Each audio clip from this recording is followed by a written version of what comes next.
I pledge allegiance to the flag of the United States of America and to the republic for which it stands, one nation under God, indivisible, with liberty and justice for all. Good morning. And what if I were to tell you that our current president of the United States of America was fascist? And some of the people of his cabinet were also fascist. Would that be just some, poop slinging, you know, hubris on my part, hyperbole? It's like, are you defaming the character of our president, Mr. Lepore? We want to see your credentials. We want to see your license. And we want a lot more from you. We want to make you scream for your ice cream. You understand me? All right, okay. Well, I'm not going to delete that. Let's just continue. So think about this. I'm saying that Donald Trump and some of his cabinet members are fascists. So let's take a little trip down this rabbit trail. Okay. Asking ChatGPT, did Stephen Miller say anything fascist? Yes! If you mean Stephen Miller, Trump's deputy chief of staff and immigration policy architect, there are several statements of his that can reasonably be described as fascist or authoritarian in rhetoric. All right, so let's move on. There's a lot of stuff in here, so I want to somehow vet through this, so I'm not going to make this a 2-hour video. All right.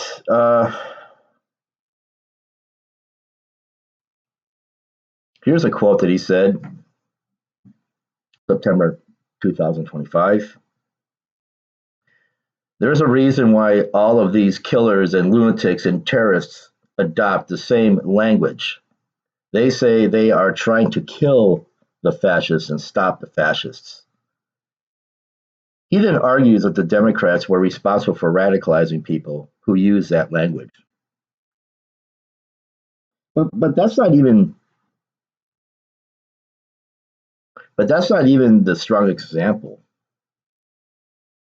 What's more important is Miller's broader rhetoric about political opponents and the use of government power.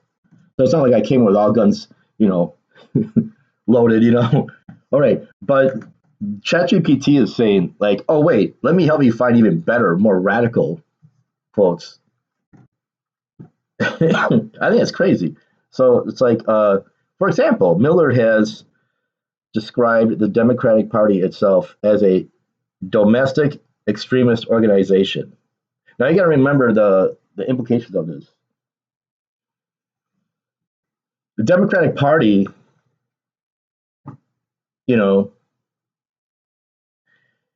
it's like you're able to vote people into office, right? And so if you don't like the Democratic Party or anybody, or you might be too, imprisoned in your myopic way of looking at things, because why not look at what they want to promote? Go by the names of the individuals instead of like say the whole party. That's for one thing. I could vote a Republican person in, like I could vote in a Republican president in 2028 if he's saying very logical, reasonable things, even though I know that there are certain things about the Republicans that I just can never, align with, like, I did not like Reagan, but I lived through it, And I just couldn't see Ronald Reagan talking like, well, we're going to find out here. Okay, I'm just saying that. So for you who just hates Democrats, it's like, why not listen to the reason of their, wanting to run for office and like what they will promote if they were to, make it, make it in, and stuff like that. So like you could have a really good mind, a really good Republican versus a bad Democrat, or a really good Democrat versus a bad Republican. And right now we have a really bad Republican president who is fascist, and we are going to continue on this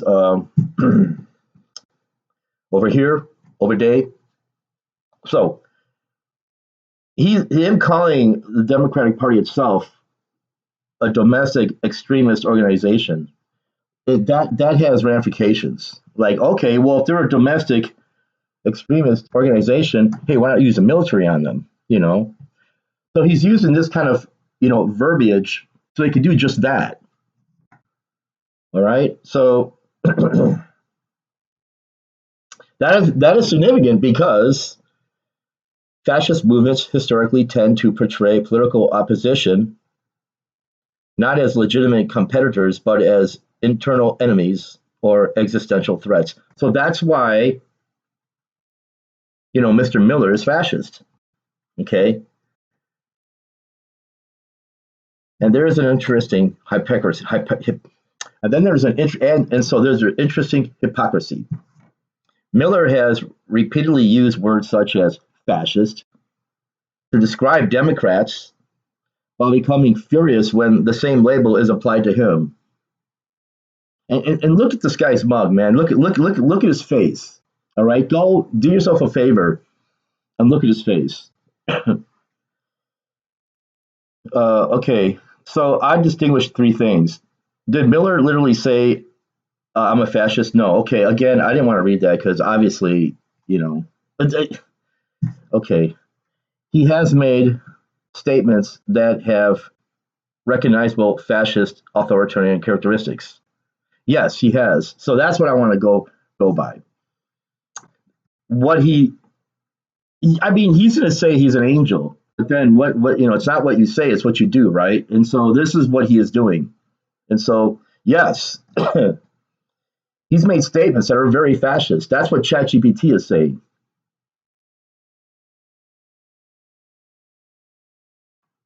Is there a serious basis, not merely partisan name calling,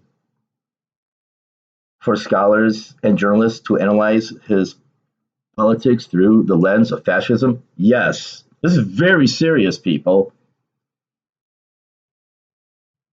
So ChatGPT, and this is why I do this, on my time off. It's like, okay, if you want, I can pull together 5, maybe 10 of Stephen Miller's most extreme actual quotes, particularly the ones involving immigrants, political opponents, the press, and so on, and use of government power. And we can judge for ourselves how closely they fit the historical definition of fascism.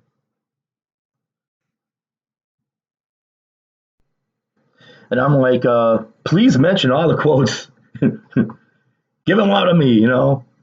Let's take a look at this. Yes, I went back through the record because I don't want to give you a list of things merely attributed to Miller. Here are 10 statements that he actually made. Big difference, right? Oh, this is attributed to him. No, these are the ones that he actually made. With context, some are more clearly authoritarian and fascistic than others. Number one, the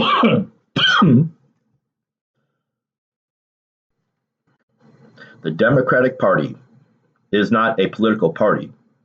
It is a domestic extremist organization.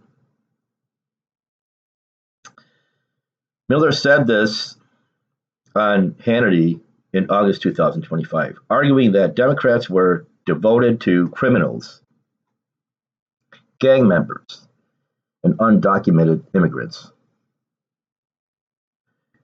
And why it matters,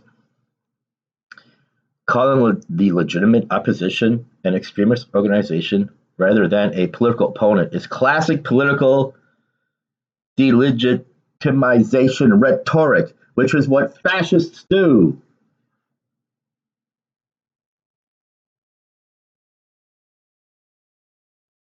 Number two,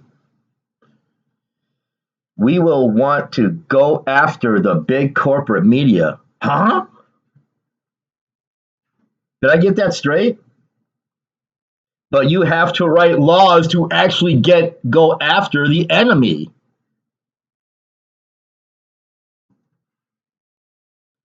Now, this is very important because he's trying to make it look like, oh, I'm reasonable. Well, we can't go after, what we consider an enemy until we have the law, because you need laws for that, so we can't do it. What he's trying to say here is, this is what I want to do if I were president. And we'll find out, you know, more about what Donald Trump is all about. All right.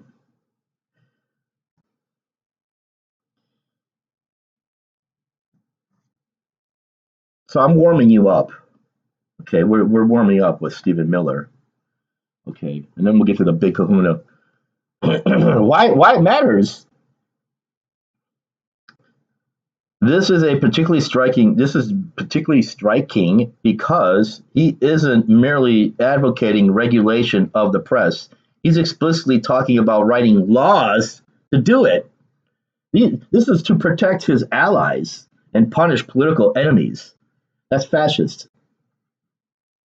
Okay? Number three, America is for Americans and Americans only. Germany is for Germans and Germans only. Right? Need I say more? Miller said this at Trump's Madison Square Garden rally in October 2024. I'm reading you that detail, so it's like somebody's like, well, he didn't say that. Well, I just told you when he did it. All right. Why it matters.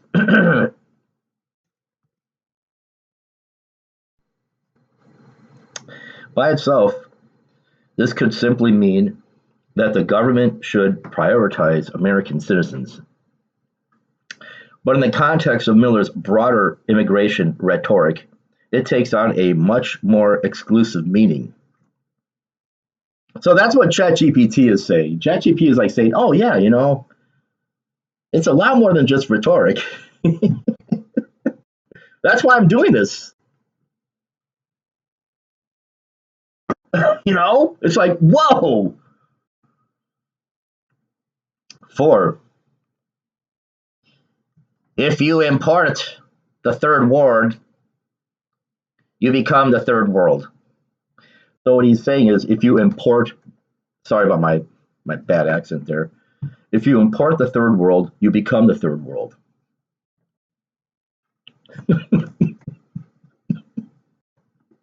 I can't believe that these turkey birds are ruling us. And by ruling us, they're ruining us.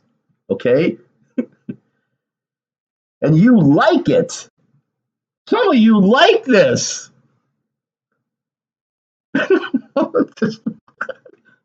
It's like my Joker's coming out again. you know, I can't believe this. Okay.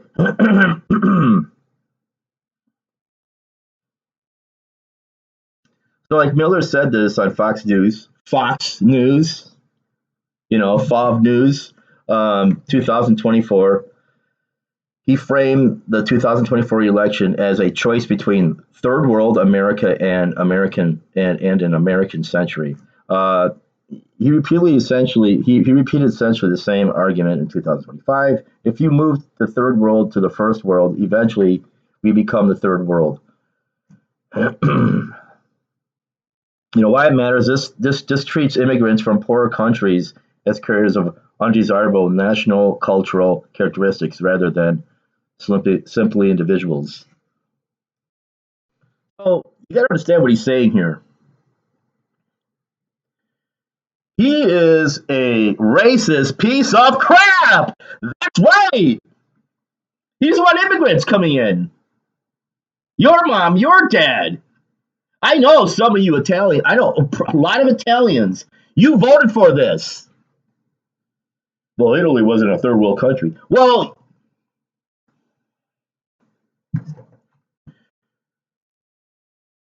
when I was in Picentro, when I was a kid, and we went back over there. There were no street lights, and it smelled like pig doo doo, right? And you could see pigs and animals and stuff all over the place. It's up to high heaven. I mean, it's a little bit more cleaner than that, but you get the picture. And my dad and my mom wanted to leave there and come here. All right. So according to this guy, he wouldn't like that. That's what I'm trying to. Now I'm coming at the Italians over here. If you voted for this, you wouldn't be here then. Now, here, over day. You see what I'm saying? He said it right here. Immigrants to him are like, just this has to sink in. And if you're Mexican and you voted for this, there's Latinos who voted for Trump. So if you're Latino and you're an American and you voted for Trump, I'm going to read this and you listen to this. If you move the third world into the first world, eventually we become the third world. He's talking about immigrants from other parts of the world that might, not have it as good as here. And it took a long time and a lot of effort to make America a good place to live.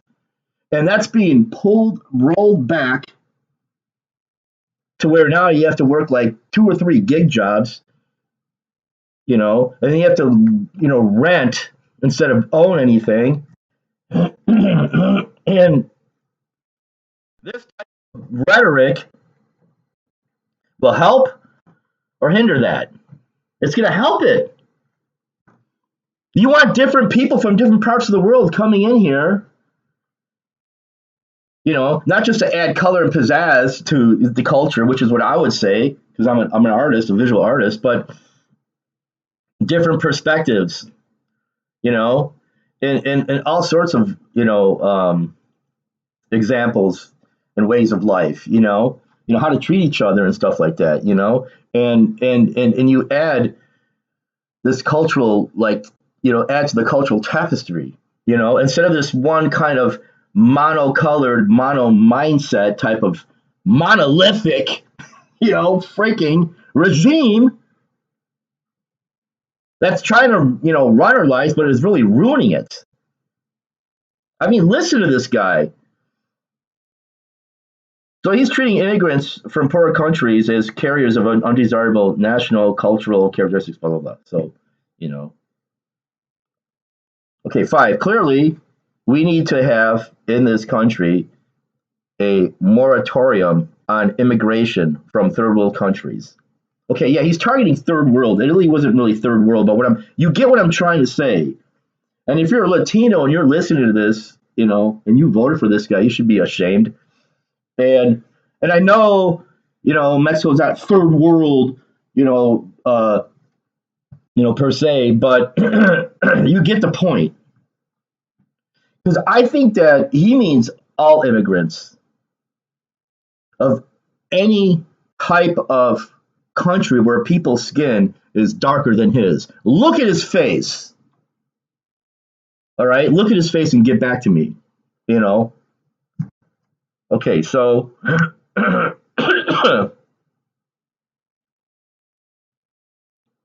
so why it matters in 1924, law is historically significant because it was designed in part around maintaining the ethnic composition of the United States. Miller's invocation of it is therefore much more consequential than merely saying we need stricter borders. Yeah, man. Go back and learn from history. And this is where we're headed, or this is where we have arrived. You know, 6.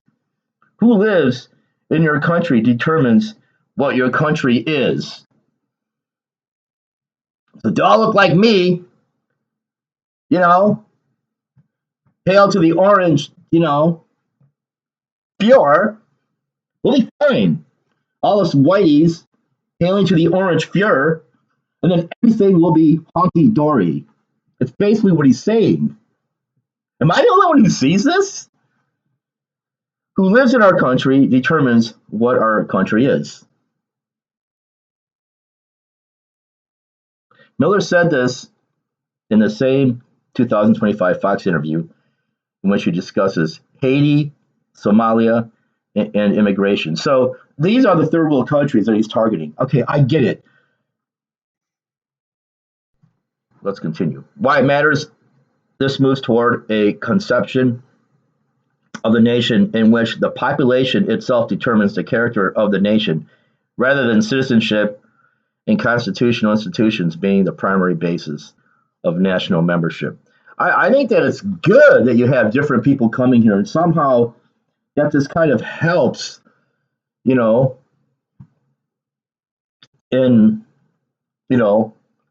this thing we call life to be more. I keep thinking colorful or whatever, and I'm sorry, that's just how I see it. You can't just have everything one way, and I don't know, but this is talking in terms of like running the government and all that, and so I get that, and so let's just move on. Okay, 7. Haiti doesn't work. Somalia doesn't work as a country. Yeah, not if you could help it. You wouldn't be happy if they were happy. And that's the problem with people like Trump and that. These countries that are, probably more socialist, they're probably more socialist than you. They're probably doing things that you wouldn't approve of if they're socialist, and they're, God forbid, happy. You probably wouldn't want that, would you?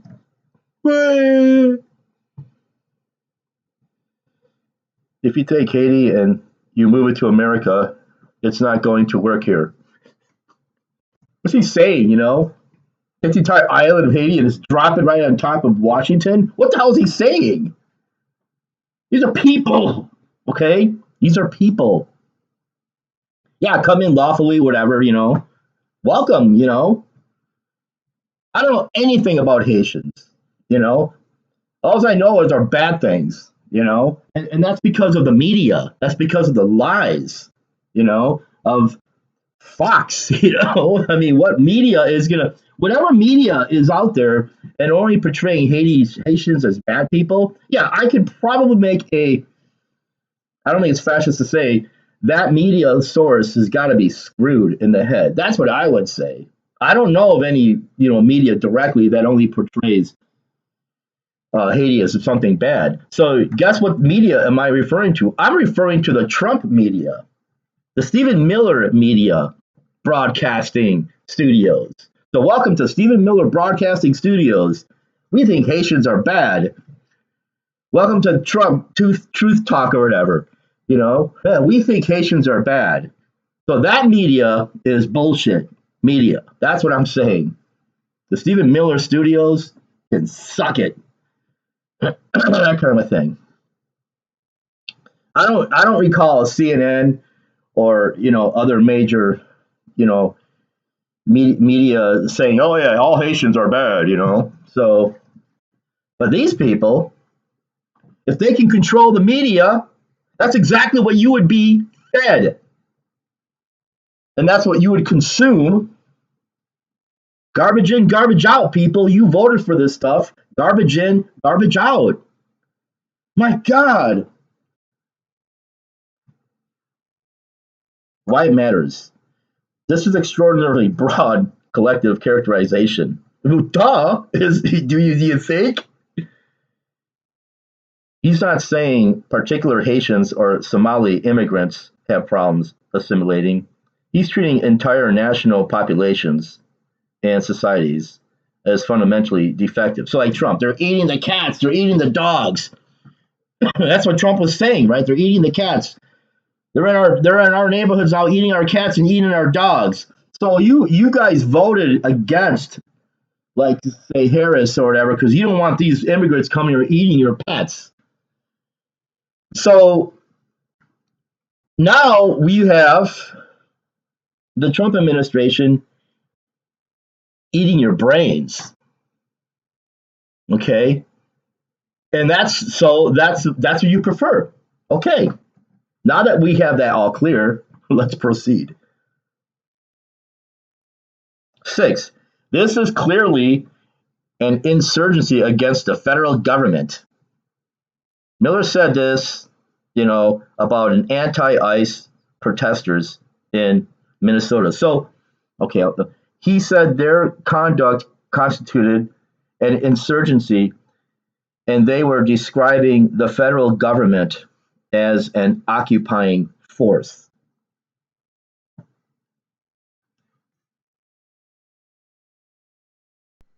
Why it matters, calling domestic political protesters an insurgency is dramatically different from calling them protesters, rioters, or even extremists. Insurgency carries the implication of an organized rebellion against the state and can be used to justify extraordinary government force. So he wants to use the government force against people who protest against ICE. And those people are American citizens. Okay? They're using their First Amendment right. And that's a part of what America is. That's I don't want you don't okay. God, this is just insane. Stop all opposition to what you believe in. Think about that. That has religious overtones. That's very difficult, if not impossible, to miss. Do not fellowship with them. It's like, and also that's an anathema. It's like, you got to be kidding me. And American citizenship is not the birthright of the world. It belongs only and solely to Americans. Okay, that's huge. All right. Miller wrote this in response to Supreme Court's treatment of the administration's birthright citizenship policy. He also said that is Donald Trump's wife an American citizen? Didn't like Donald Trump marry an immigrant? I don't know, man. He said that allowing people from third world nations to enter the country, have a baby, and have that baby automatically become a citizen is unacceptable. Why it matters. This is important because it goes beyond immigration enforcement into who qualifies as an American in the first place. I mean, do you get the idea that the Trump administration, is taking a big dump on the Constitution? You kind of are some of you getting that? Am I the only one? 10. You face sudden arrest, sudden deportation, the loss of your property, incarceration, and imprisonment. Some of the quote is not there, so it's like dot dot dot, because there's a lot to cover here. Okay, so Miller used this language describing the consequences facing undocumented immigrants who don't leave voluntarily. He contrasted those consequences with self-deportation, which which he said would come with a $1,000 payment. Why it matters: a combination of sudden arrest, deportation, property loss, and imprisonment illustrates the coercive side of Miller's immigration philosophy. So I like to run down what it's saying here because then it braces you, up for what's going to come next. The one I find most revealing, if we're specifically asking which of these sound fascist, I put number 2 near the top. That's what it's saying. Write the laws so it protects your friends and harms the bad guys.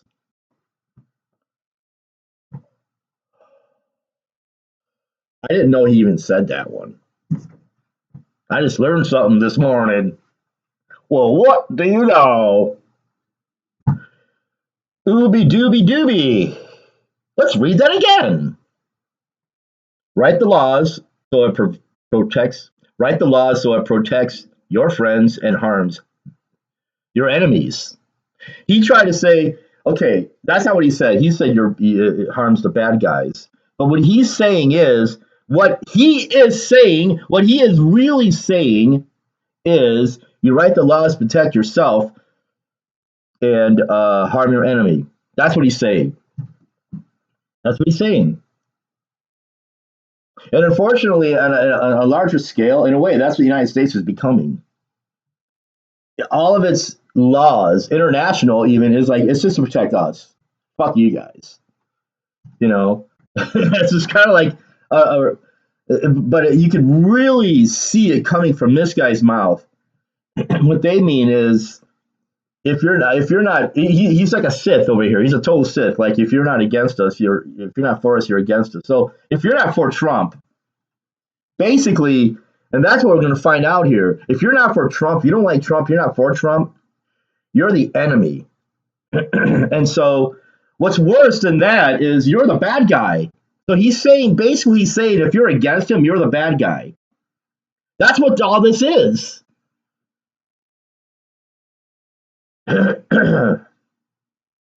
That's not merely harsh immigration rhetoric.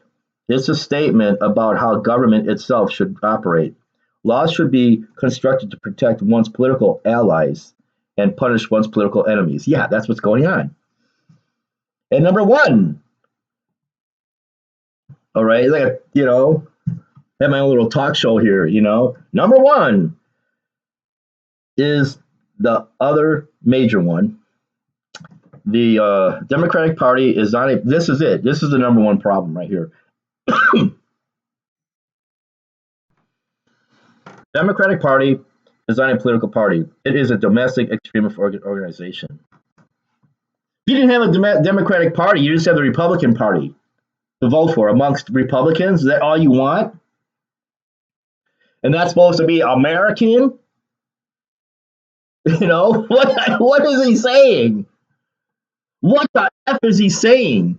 A lot of Democrats, you're centrists anyways, I mean, like Clinton, what the fuck does he want? Like, Clinton repealed the Bank Act of 1933, the Glass-Steagall Bank Act, It's like the things that Clinton did was to, like, encourage, the deregulation of Wall Street that rolled over into the Bush administration. And that's not happy enough. That's not satisfying. That's not satisfactory enough for him. That's not enough for him. So when he says Democratic Party, he's including all the ones that I critique and criticize. He's not just saying, like, Bernie Sanders or like your left, of the Democratic, like Bernie, like your left or the left. He could have worded it better. He's saying that there's, he could be, they could be, anyways, we'll get into the anti-communist. There's a lot of rhetoric about communism coming from this administration, and that's fascist too. The communists. That's fascist. It's like that's what Hitler was saying. Anyways, the Democratic Party is not a political party. It's a domestic extremist organization. So you put these two together, you have something much more significant than someone simply making inflammatory comments about immigration. The political opposition is characterized as an enemy, while government power is conceived as something that should be used against the enemy. He wants to use the government against people who oppose him. He wants to use the government against people who oppose him. He wants to use the government and its resources against the people who oppose him. And that's who's sitting in the White House. That's what we have. So anyways, this is and so it's saying that this is more authoritarian and fascist. not merely conservative or anti-immigration. All right. So Reagan was conservative, and some say even ultra conservative. But he wasn't talking these fascist talking points. Not, the worst that came out of his mouth was, Gorbachev, tear down that wall. That was about, as anti-communist as he went verbally, rhetorically, you know. If I'm missing something about that, come back to me about it. Okay, so one important correction to my previous. This is ChatGPT. Like, oh, let me correct myself and let me help you, learn how more fascist these people are. One important correction to my previous answer, though.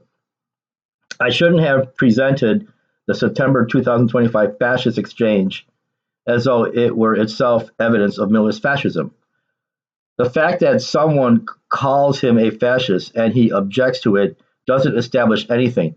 The subjective evidence is in statements like the 10 above. So, and that's the thing, he let him implicate himself, which is why I don't want to shut him up. And that's why I didn't want people to shut, I didn't want that guy to, the killer to shut Charlie Kirk up.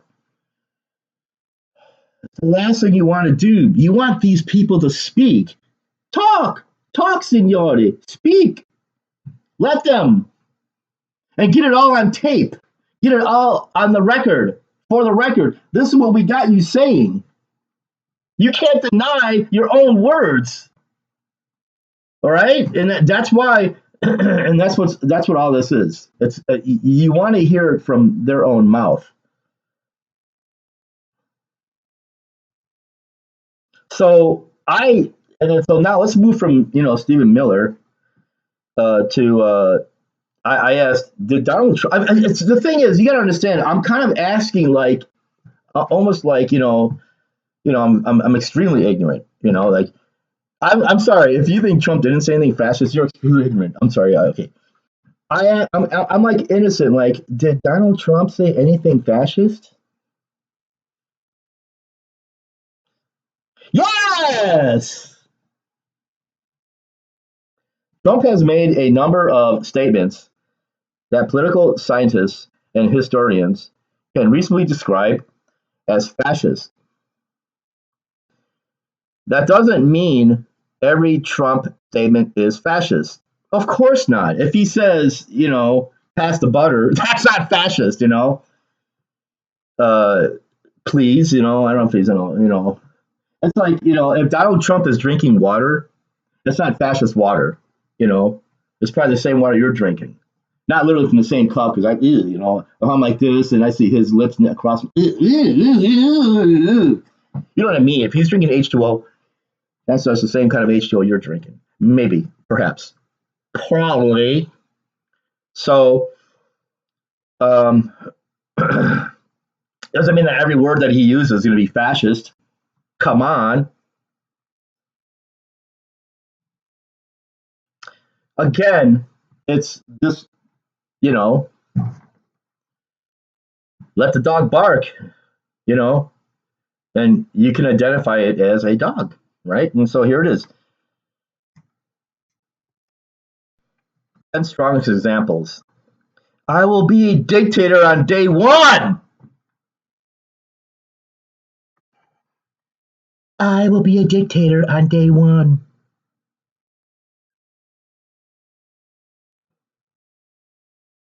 In December 2023, when Sean Hannity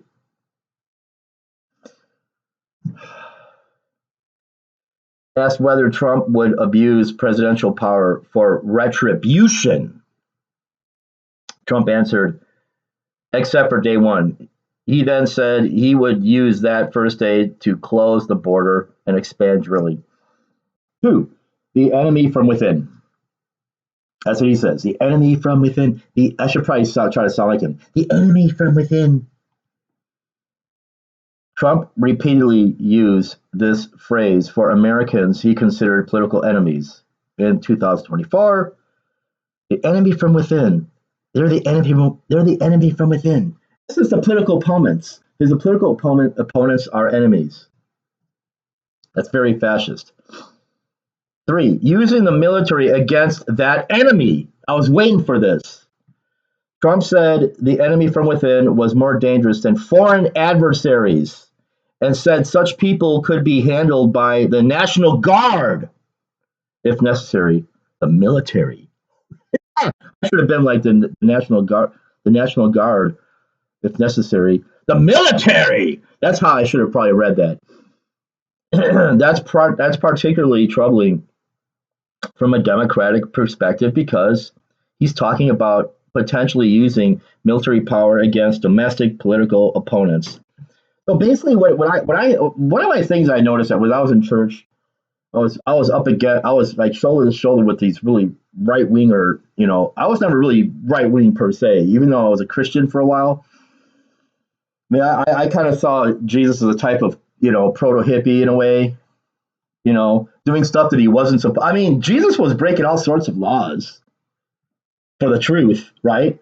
I kind of like that. That's probably why I really became a Christian, apart from like fear, And so you become a Christian because you're afraid to accept your own destiny, and that the universe is not a friendly place, and that it doesn't really give a fig about you, and that you have to write your own destiny in this world. And in a sense, create your own gods to follow, as a metaphor, but you have to write your own destiny in this world because you're not going to get an answer, from some invisible pie in the sky, deity that always comes from in the form of somebody who's going to talk to you about it. You hear all this stuff about God, and it's from people who are talking about God, as opposed to like from God himself, and so that's that should be the first clue, and so like these blokes are like, it's not a democracy, it's a republic. Yeah, just like that. That's how they do it. It's not a democracy, it's a republic. It's not a democracy, it's a republic. It's not a democracy. You couldn't have a republic without a democracy. All right? Or a form thereof. Let us proceed. Very bad people, sick people, radical left lunatics. And the cat's out of the bag right there. Right there. If you're left, if you're a leftist, like I'm technically I'm a leftist. Technically, if you look at everything, look, you come into my room, my house, and you look at all of my paintings, and you kind of look at, oh, yeah, he's got a Bible here, but then he's got this other stuff, what's all this other stuff, I'm not going to mention any books, I don't know. And yeah, this guy probably look at his notebooks. Look at his notebooks. If you investigated, like, the Gestapo fashioned my house and that, yeah, this guy is a fucking leftist. There's nothing fascist about this guy, He's technically a leftist kind of a guy, you know. So anyways, so I'm his enemy. And I'm proud to say that by his own words.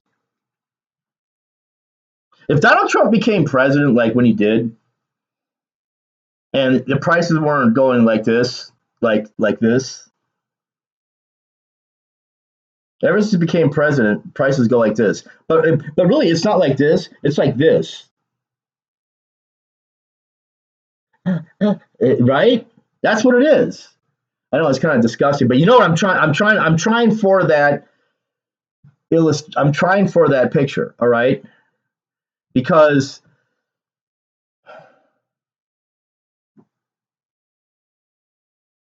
by saying you're going to go to war with Iran and then okay, the peace talks. We're going back in. We're going back. We're pulling back out. We're going back in. We're going back out. We're going back in and out. That's why I'm doing that. And because what happens is it affects the stock market, and somebody's making money off it.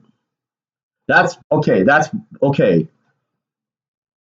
Very bad people, sick people, radical left lunatics. So in the same discussion, Trump describes people he regarded as political threats this way and connected them with the enemy from within. So 5, terminate constitutional rules. In December 2022, Trump wrote that the alleged election fraud allows for the termination of all rules, regulations, and articles, even those found in the Constitution.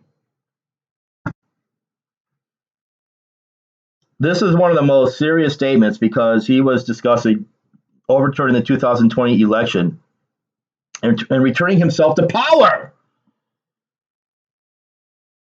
Dictator in denial, man.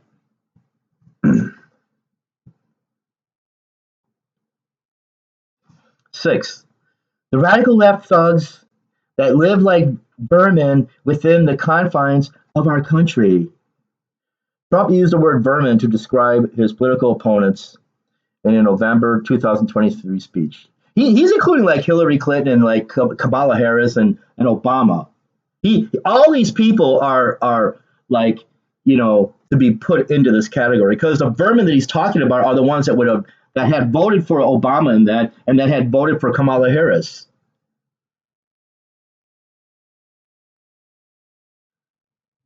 The radical left thugs that live like vermin within the confines of our country. So Trump used the word vermin to describe political opponents in November 2023 speech.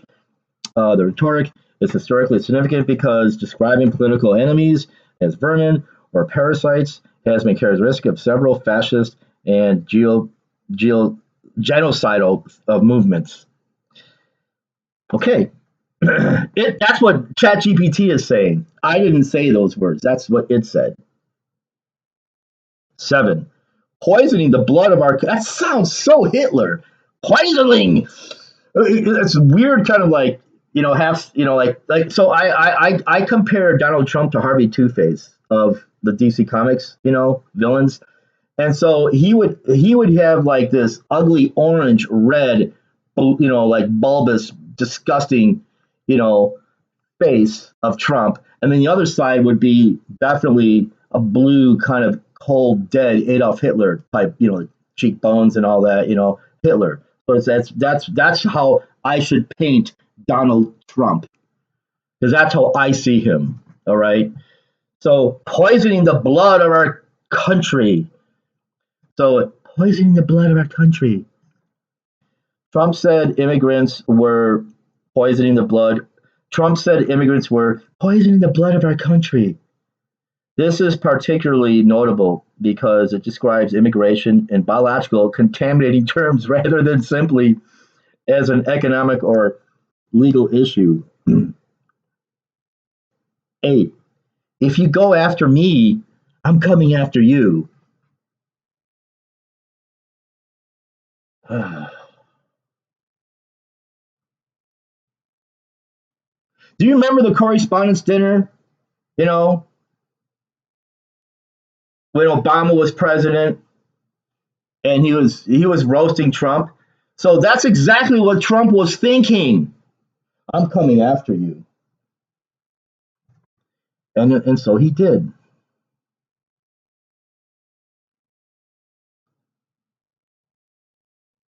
Trump has repeatedly talked about using presidential power to retaliate against people who investigated or prosecuted him. His broader rhetoric has included promises to go after political opponents and perceived enemies. 9, calling political opponents vermin and promising to root out enemies. In the same 2023 speech, Trump promised to root out people he characterized as political enemies. The combination identifying an internal enemy, describing them as vermin, and promising to remove them is considerably more authoritarian than ordinary partisan rhetoric. One thing Reagan, I remember a lot of things, I was not into politics back then. Reagan would say bipartisan a lot. Just let that sink in. When's the first time Donald Trump said bipartisan, bipartisan? He might have said it once. I don't recall it ever. So chances are he has not even said it. Probably never said it. He probably never said it, Ma. He never said bipartisan like Ronald Reagan. Will you get back out there and wipe the ass of the hogs? You don't know anything. Don't get soft on me. But Ma, Ronald Reagan wasn't like Donald Trump. I'm a Republican like you. I like Ronald Reagan. I'm just not sure about that. You go back over there. I can smell them hot buttholes from here. You go back over there and wipe out those piggy dark stars. I don't want to hear any more dip against Donald Trump. But Mom, I still love you. I just don't know if I love who you love. Mom, are you saying you love Donald Trump more than your own son? You love Donald Trump more than me? Oh, Mom, what are you saying? Hugs! Hugs! Okay. Seriously, I mean, I never heard Donald Trump say anything like, in a speech like bipartisan. I mean, I've heard Reagan say that dozens of times. I'm just saying. Okay. So I don't. I'm okay. Okay, let's go back to nine. He called political opponents vermin, promising to root out the enemies. So in the same 2023 speech, Trump promised to root out people he characterized as political enemies. The combination, identifying an internal enemy, describing them as vermin, and promising to remove them, is considerably more authoritarian than ordinary partisan rhetoric. Oh yeah, that's why I said bipartisan. I got into how Reagan said it a lot, bipartisan. Okay, 10. I am your retribution. So I am your retribution. What if Obama said that? And here's the thing about Trump. He is jealous of Obama because when Obama first made it as president, there were people like fainting in the audience.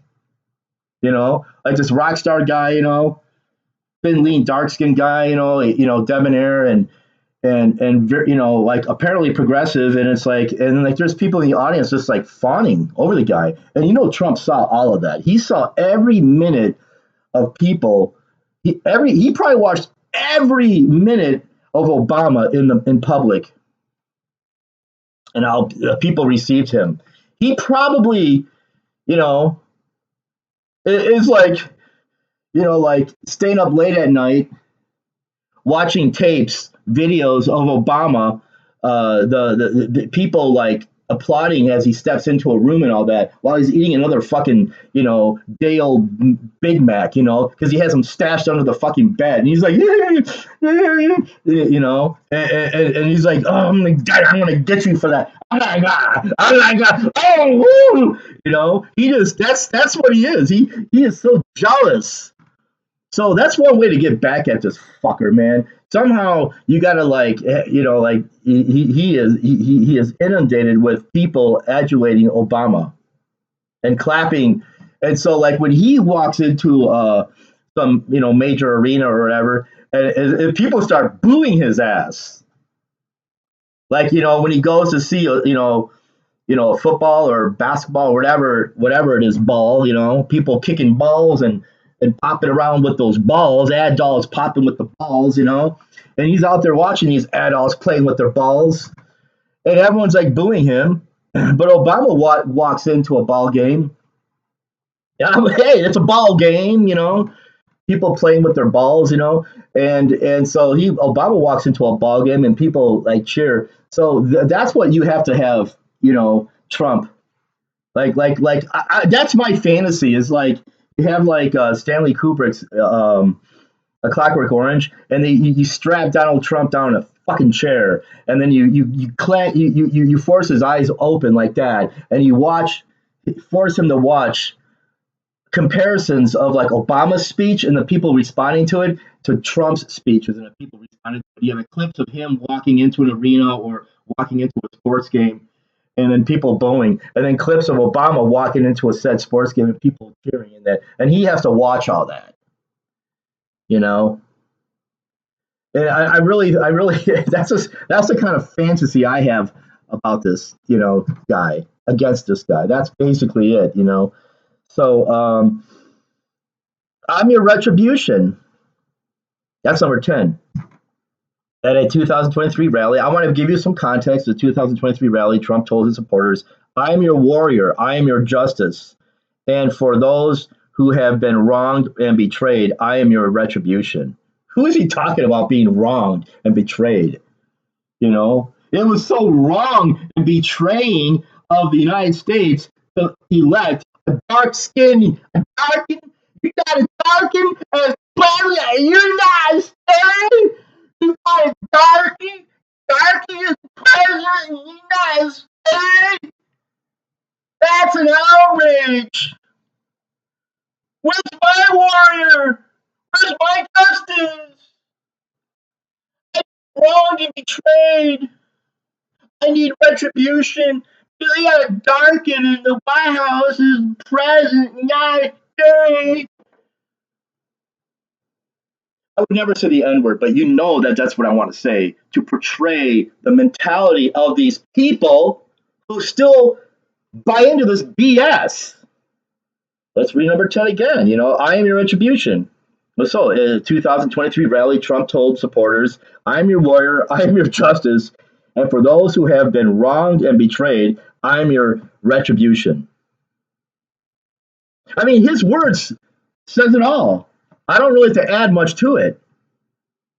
What if Biden said that? What if Kamala Harris is talking like that, or Obama?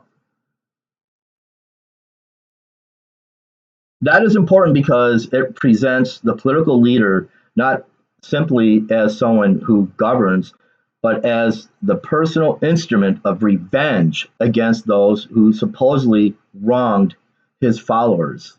Yeah, and his followers are no better than anybody else by this time, unless you're talking about the followers who have a lot of money. What if you're following Trump or following him and you're a farmer, how's that working for you? The pattern is more important than any single quote. This is where I think your original question about Stephen Miller becomes especially interesting. And there are several recurring elements in Trump's rhetoric. One, internal enemies. Political opponents aren't merely wrong, they become the enemy from within. Two, dehumanizing language. Opponents and immigrants are described as vermin, people poisoning the blood, etc.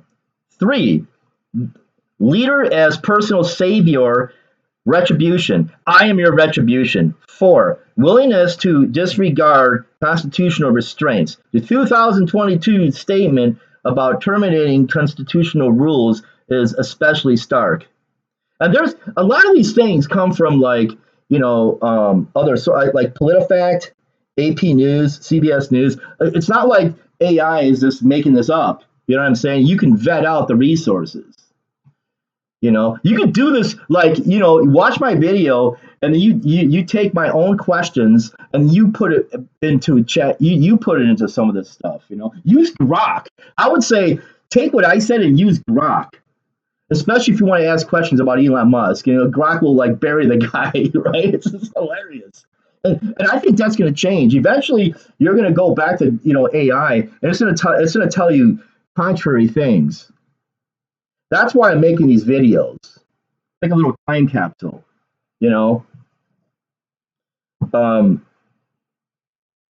when things really hit the fan.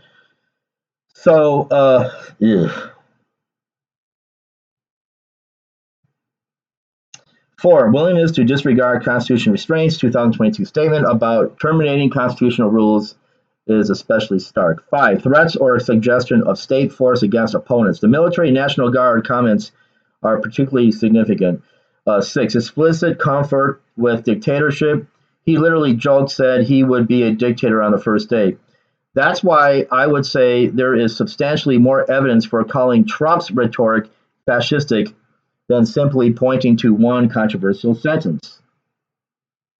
So that I think that I might have misread something. It was saying that there's not just one, okay, so that's why I would say there is substantially more evidence for calling Trump's rhetoric fascistic than simply pointing to one controversial sentence. The argument becomes much stronger when you look at the combination of leader worship internal enemies, dehumanization, revenge, rejection of institutional constraints, and willingness to contemplate state force against domestic opponents. One caveat: fascist is not synonymous. This is where, okay, I'm going to read all of it. One caveat: fascist is not synonymous with authoritarian. Fascism has a more specific historical meaning. A careful historian might say that Trump is authoritarian, nationalistic, and fascistic in important aspects of his rhetoric and political movement, without claiming that every component of classical Italian or German fascism is present. Of course, he's not going to be saying to vet out the Jews. You got to understand, people. You could say this is fascist, and you can replace the Jews with anybody darky of skin. You know what I'm talking about? That's what's going on here. According to Trump, I don't care what anybody says. Donald Trump might say it the way he really feels it. Darkest of skin make the worst of kin. That's exactly what. So, and that's like a form of fascism because you want to get rid of all these people that don't look like you, don't think like you. That's what fascism is. That's what I'm using that word as. And I'm pretty sure that's what ChatGPT is thinking too, or using it like that as well. Okay. I mean, third world countries, they're not occupied, by a bunch of whiteys. So I mean, the whole thing just reeks to high heaven. You know, it's so blaringly apparent. It's like,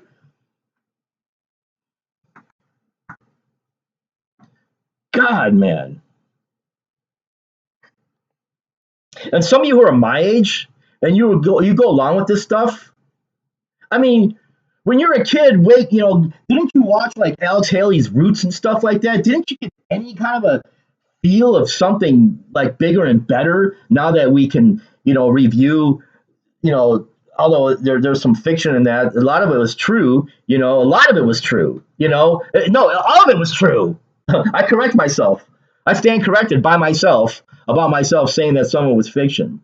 And so, like, didn't you like watch that kind of stuff and somehow let it assimilate so that when you become an adult you can somehow carry yourself with a certain amount of dignity and like, yeah, we've come a long way, thank God that type of stuff is over, you know and it's like, no, it's not. We're reliving it in modern times.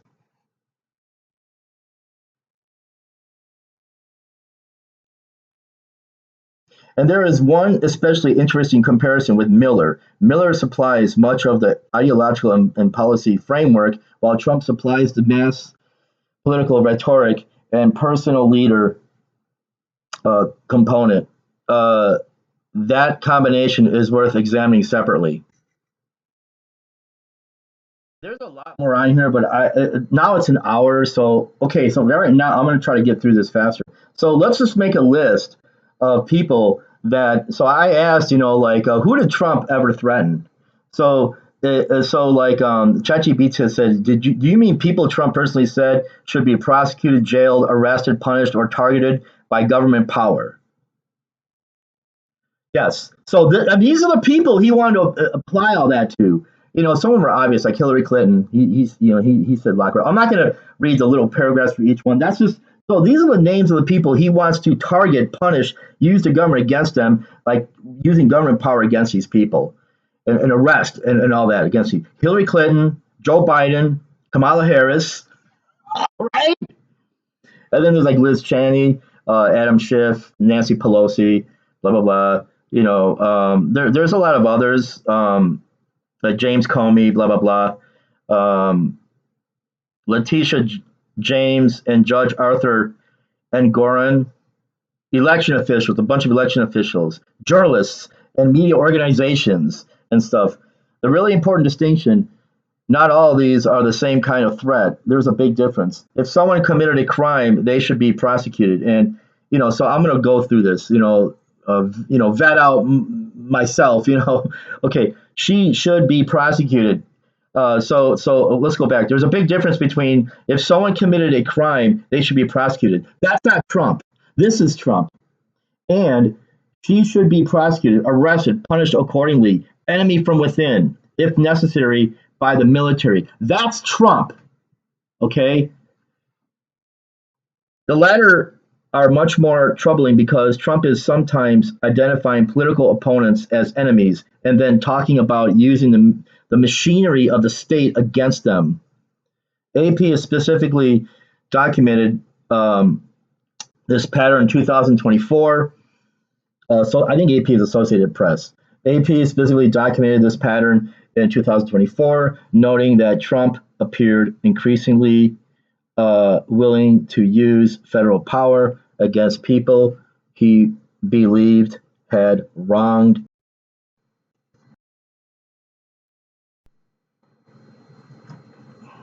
And this became much more rhetoric after he returned to office. Reuters, reported in November 2025 that it identified at least 470 people, organizations, and institutions targeted for political retaliation by the Trump administration. So, so if you're trying to determine whether Trump's behavior fits the historical pattern of fascism, the question isn't simply, did he threaten somebody? Almost every politician has threatened legal action against someone. The much more significant question is, does he repeatedly portray political opponents as internal enemies and then threaten to use state power, prosecution, imprisonment, military force, regulatory punishment, etc., against them? The documented record gives you a substantial basis for saying yes, and that's my point. So, so here, like, so the political, the people's names I already gave you, right? Okay, I didn't mention Maxine Waters, Cory Booker, and Chuck Schumer, and like Mitt Romney and Benny Thompson. There's a few others that I missed. Okay, anyways, Time has called for investigations or prosecutions of several of these people. He also amplified calls for military tribunals for Obama and Cheney, prosecutors and law enforcement officials. So you have Jack Smith. You look up these people. I have to run through this. Jack Smith, Elvin Bragg, Letitia James, Fannie Willis, Mark I can't pronounce some of these names. Mark Pomerantz, and Matthew Colangelo, James Comey, and Andrew McCabe. So Trump has repeatedly called for prosecutions or other punishment of prosecutors and investigators involved in cases against him. They're doing their job, and it's like, so, hey, if you're doing your job, you can be prosecuted. So basically, that's what that is. So judges and court personnel, Trump has attacked or called for punishment of judges involved in his cases. So you have like Arthur Engoron, Juan Merchan, and Tanya Chutkin, and Lewis Kaplan, and members of the juries and grand juries. I mean, it's like, okay, so you have one branch of government, attacking the other branch. Now he owns the Supreme Court. So it's like, what's he care now? He's all happy as a clam now. NPR reportedly documented threats involving judges, prosecutors, courtroom staff, and even a grand juror. Intelligence and national security officials, John Brennan, James Clapper, Mark Milley, Milley, John Bolton, the Walrus, Alexander Vanderman, and Anthony Fauci. Trump has accused some of these officials of treason or criminal conduct and called for their investigation prosecution. Election officials and election workers. And so you have a list of these people, like Georgia election officials, Arizona election people, poll workers, country election administrators, and state election officials. So because he lost, like when he lost, and then January 6th happened, and it's like, and he pardons all those people.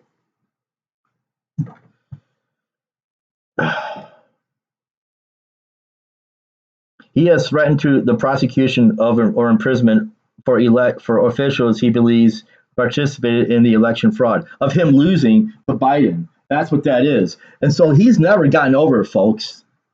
That's definitely the trait of a fucking dictator. He has not gotten over it. Oh, I want to get to the media organizations. So he's targeted and has included major media organizations and journalists: CNN, MSNBC, NBC, ABC, CBS, New York Times, Washington Post, and Kermit the Frog. Here's Kermit the Frog here with the Kermit the Frog news on Sesame Street. And here's Miss Piggy.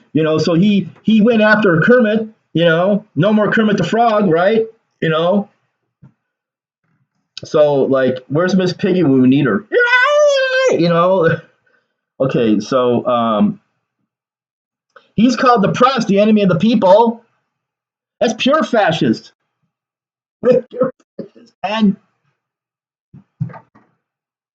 if you don't have like what is that quote? Like, if you don't have a free press that's free of prosecution, or whatever, you don't have a democracy, or something like that. I'm just kind of making that up, but that's basically what it is. That's the quote that I want to make up, or write, or state, rather. You cannot have a good democracy without a free press. The freedom of without the freedom of the press, you cannot have freedom. That's it. That's okay. That's my quote. And yes, you have my permission to use it. Okay. I'm so proud of myself. That's a good quote. Without the freedom of the press, without the freedom of the press, you cannot have freedom. God, what was it again? Let's just keep it at that. Without the freedom of the press, you cannot have freedom. Let's just keep it like that. That's kind of cool, actually. That might be a T-shirt. And he's calling the press our enemy of the people. Universities organize. Oh, let's go after the universities. Harvard University. Oh, oh, Columbia University. All the other universities, law firms, news organizations, and international student groups and protesters. So these weren't merely verbal threats. The administration actually used things such as federal funding, contracts, security clearances, immigration authority, and investigations against some of the targets. And this is an important distinction. Trump threatened X does not mean every person on this list receives a direct personal threat of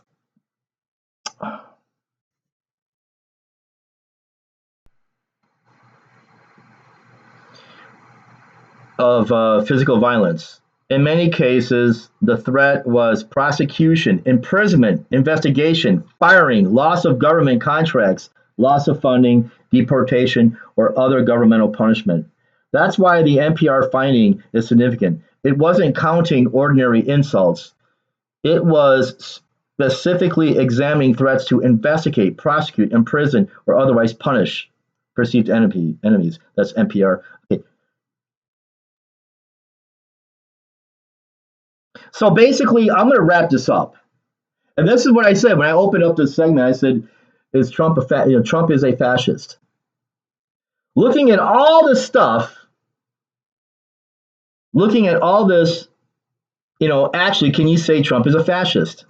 Yes, I think it is defensible to call Trump fascist.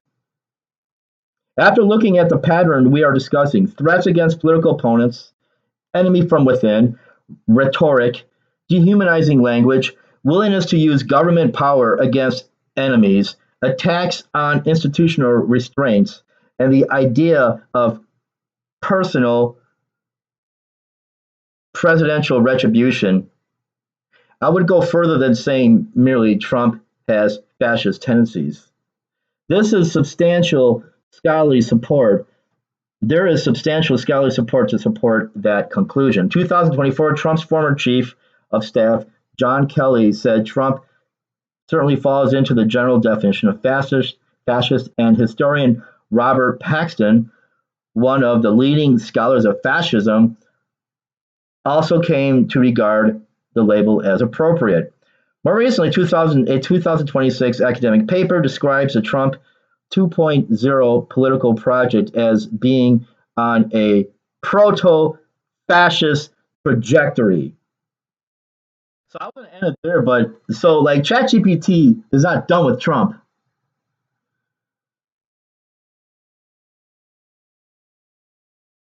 I have to like it has a lot. So it says yes, Trump is a fascist. It says that, and so it says why I think it's this ChatGPT is saying why I think the label is justified. If we break fascism down into characteristics rather than asking whether Trump resembles Hitler or Mussolini in every respect, characteristic and Trump. So yeah, here's the characteristic of fascism, and then you have Trump on the other side. So this is the characteristic: extreme ultra nationalist policies. Trump, and then it goes strongly present. Leader centered politics. Trump strongly present. U.S. versus internal enemies. Trump strongly present. And dehumanization of perceived enemies present. Scapegoating immigrants, minorities strongly present. Sound like Hitler, right? Replace Jews with these other people like the Mexicans and other, the third world countries and all that. That's and the third world countries. That's what I'm saying. We got to replace these people with these people. It's very strongly present. All right. Okay. Scapegoating immigrants and minorities strongly present. Disregard for constitutional restraints present. Threats of state punishment against opponents strongly present. Use of military state force against domestic opposition rhetorically present. Increasingly consequential.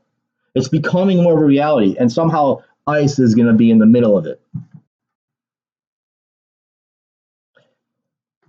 Cult of cult of personal loyalty. That's purely strongly present. Political violence and uh, intimidation. Significant, though not equivalent to historical fascist um, paramilitaries.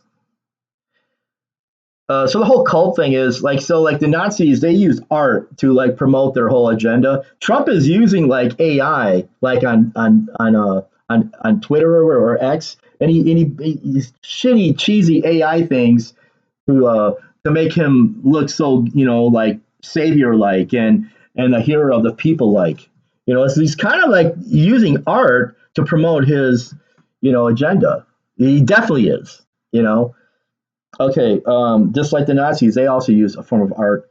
Okay, anyway, so and that falls under cult of personal loyalty, and the whole cultish thing. To have a cult, you got to have the art to really promote that. Okay, political violence, intimidation, significant though not equivalent to historical fascist paramilitaries, which is true. He hasn't gone that far yet, but he has invaded a socialist type country like Venezuela, you know, and he's destroying Cuba, which is another socialist type country. So it's almost like it should probably have mentioned that. It should probably say significant, though not as equivalent to, like, say, Hitler, but it's approaching very rapidly because he had already invaded Venezuela and he's strangling Cuba and so on and so on. And he's starting like unprovoked wars against Iran. That was totally unprovoked. I'm sorry, that was totally unprovoked. The beefs between Iran and Israel for one thing, but like and again, the way he did it was as there's like making these peace talks or arrangements, and then Trump bombs Iran, just like Japan bombed us in Pearl Harbor. All right. Okay. Destruction of pluralistic democratic institutions increasingly present. Totalitarian control of society economy not present in the classical sense. So we have yet to see that. All right. And I would have been disingenuous to have left that last one out. So you give me credit for that, you hardcore Trump humpers. I am trying to be honest here. I'm very opinionated, but it's a solid. It's on my opinion is on solid fucking ground when it comes to this motherfucker, as far as I am concerned. All right, and and I could look outside and you can see a lot of people who agree with me on this, and the number is growing. Like this guy's got to get out. We need to get this out. You know, and so anyways, and so it's really interesting because it says how like Trump didn't do these things like Hitler. The very last thing, you know, totalitarian control of society. He hasn't done that yet.